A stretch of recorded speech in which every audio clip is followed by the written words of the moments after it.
All right, let's dive right in. Today, we're going to talk about a superpower you already have, your intuition. We're going to decode those little survival signals that can protect you from danger, and it's all based on the incredible work of security expert Gavin DeBecker. So, let's get started. You know that feeling, right? That weird, bad vibe you get from someone or a situation, but you can't quite put your finger on why? It's like a little alarm bell going off in your gut. Well, what if I told you that feeling isn't random? It's actually a highly advanced threat detection system built right into you.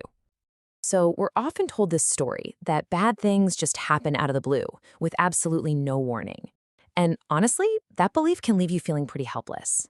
But here's the thing, that's a myth, and it's a dangerous one, because it keeps us from seeing the truth. And this right here, this is the idea that changes the entire game.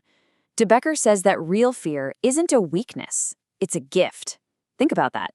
It's a pure, unfiltered signal designed for one single purpose, to keep you safe. The trick, though, is learning to actually listen to it. Now, this is super important. We have to draw a clear line between real fear and just unproductive worry. They're not the same thing. Real fear is happening right now. It's a direct response to a threat that's in front of you, and it's screaming at you to do something. Worry, on the other hand, lives in the future and all those what-ifs. It's that vague, nagging anxiety. One saves your life, the other just drains your energy. Okay, so if real fear is our personal alarm system, how does it get triggered? I mean, what's going on in there? Well, it's not magic. Your brain is basically a supercomputer that's constantly scanning your surroundings, picking up on tiny, subtle cues that something is wrong, way before you consciously realize it. And these cues have a name: pre-incident indicators, or PINs for short. These are the telltale signs, the observable, predictable behaviors that happen before a violent act. You can think of them as the secret language of predators. And once you learn to speak that language, you can see danger coming. So let's get practical. We're going to walk through 7 of the most common pins. Think of this as learning a whole new vocabulary, the vocabulary of survival.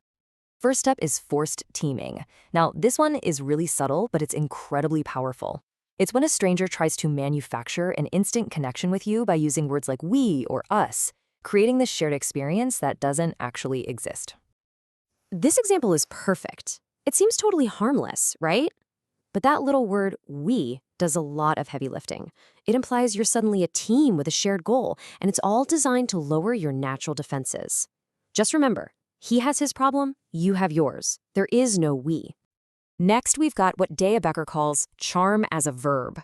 We're not talking about someone who's just genuinely a charming person. No, this is about charm being used as a weapon. It's a tool to manipulate, to distract, and to disarm you.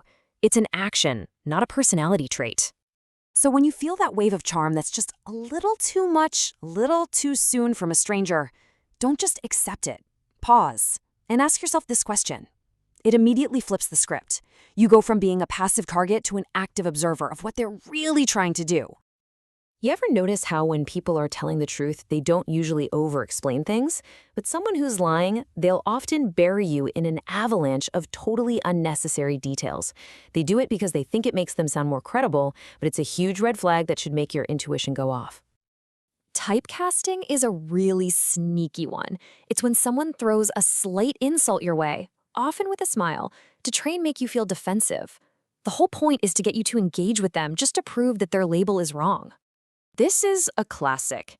The automatic response for so many of us is to say, no, I'm not stuck up. And just like that, you're hooked. You are now in a conversation you never wanted to have, and it's on their terms. Okay, this one is big. The unsolicited promise. When someone offers you a promise you didn't ask for, it's almost always a sign that they intend to do the exact opposite. See, a promise is designed to convince you, and people with good intentions usually don't need to try that hard. If you ever hear this, major alarm bells should be going off.